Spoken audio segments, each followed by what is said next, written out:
Bonjour chers élèves, waouh, c'est encore un plaisir de vous retrouver aujourd'hui.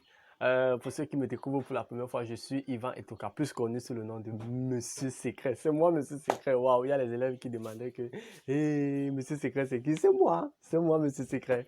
Aujourd'hui nous allons parler de quelque chose de très fondamental. Il s'agit du commentaire composé. Waouh!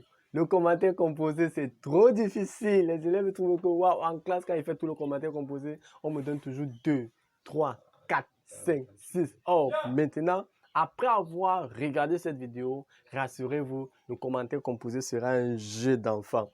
C'est quoi le commentaire composé? Il faut déjà aller dans une analyse notionnelle. Quand on parle du commentaire composé, on a combien de mots? On a 2 mots. On a le commentaire, on a composé. Le commentaire, c'est quoi commenter? C'est faire un discours, c'est interpréter. Interpréter quoi? C'est interpréter le test. C'est pour ça qu'on dit commentaire composé. Commentaire composé, vous avez un test. C'est interpréter un test. Et quand on dit maintenant composé, composé, c'est-à-dire quand on dit de quelque chose qu'elle est composée, ça veut dire qu'elle est composée de quoi? Elle est composée, dans le cas d'espèce, des outils de langue française. Donc, le commentaire composé en un mot devient donc maintenant l'interprétation à base ou à l'aide des outils de langue française d'un test. Il faut donc interpréter le test. Comme sujet, comme tout autre sujet, le commentaire composé a aussi une consigne. À la base, c'est quoi la consigne? Tous les élèves du Cameroun savent que la consigne, c'est le travail à faire. Or, la consigne n'est pas seulement le travail à faire. La consigne, c'est également le travail à ne pas faire. Il faut le savoir, chers élèves. Parce qu'il y a des élèves qui ne savent pas que la consigne est à la fois le travail à faire ou le travail à ne pas faire. Parce que si vous êtes dans une maison, le père vous dit, comme je suis en train de sortir là, je ne voudrais pas que tu sortes après moi. Ça, c'est le travail à ne pas faire. Or, si le père te dit, comme je suis en train de sortir, à mon retour, je veux que tu ailles laver les assiettes. Ça, c'est le travail à faire. Mais il faut bien se construire. La consigne, c'est le travail à faire ou à ne pas faire. Bien.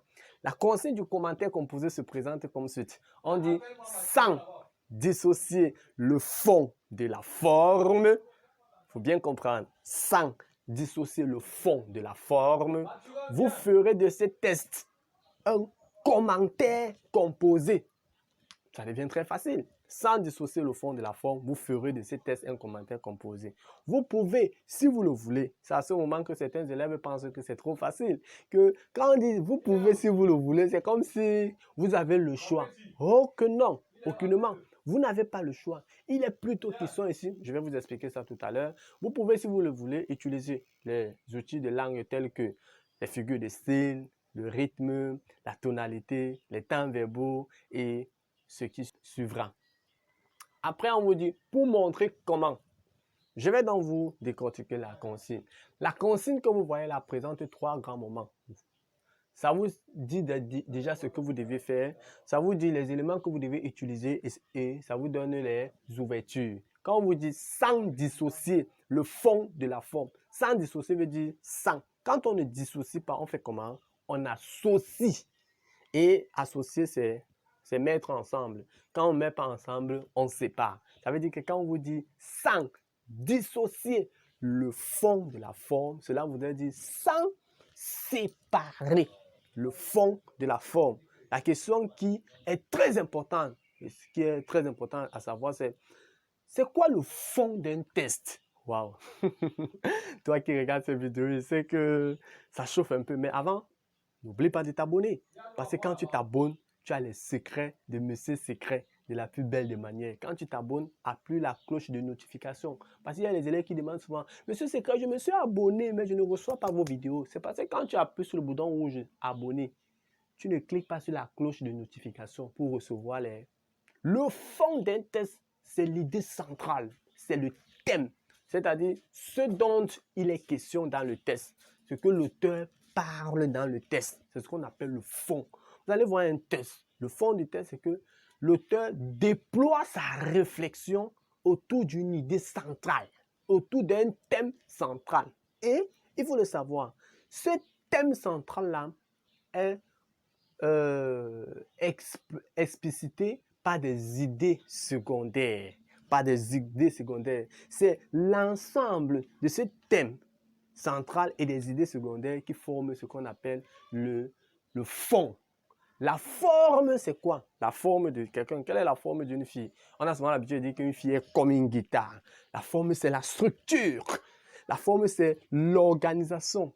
Dans le cas d'espèce, c'est la manière dont les idées du test sont organisées dans le test.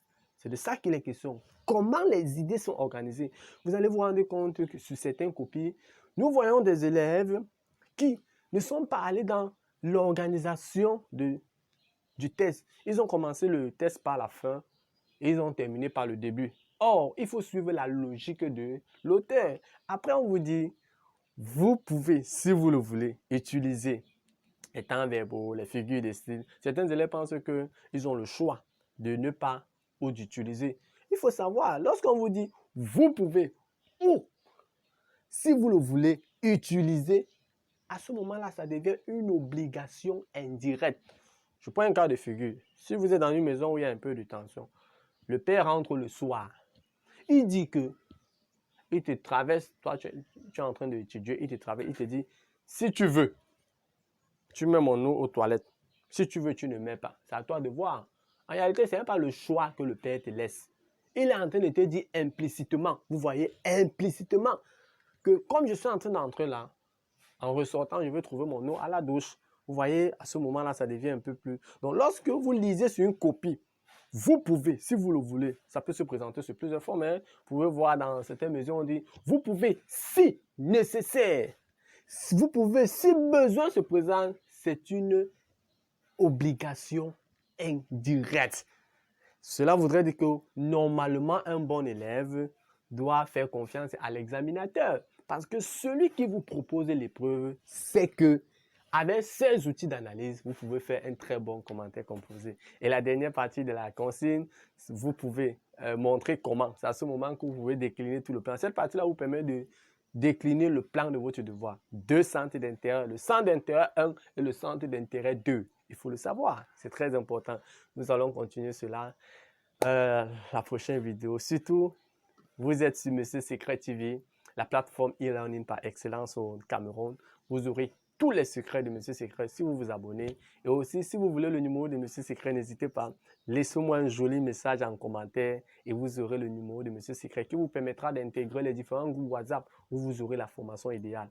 Je suis votre répétiteur personnel à domicile. Je vous donne le nécessaire. Vous aurez d'autres vidéos où nous avions eu des entretiens avec des inspecteurs régionaux. Je vous invite également d'aller suivre cela et on a un seul objectif. Cette année, c'est opération où je passe, où je reçois. Dans tous les cas, tu dois avoir ton examen. Merci.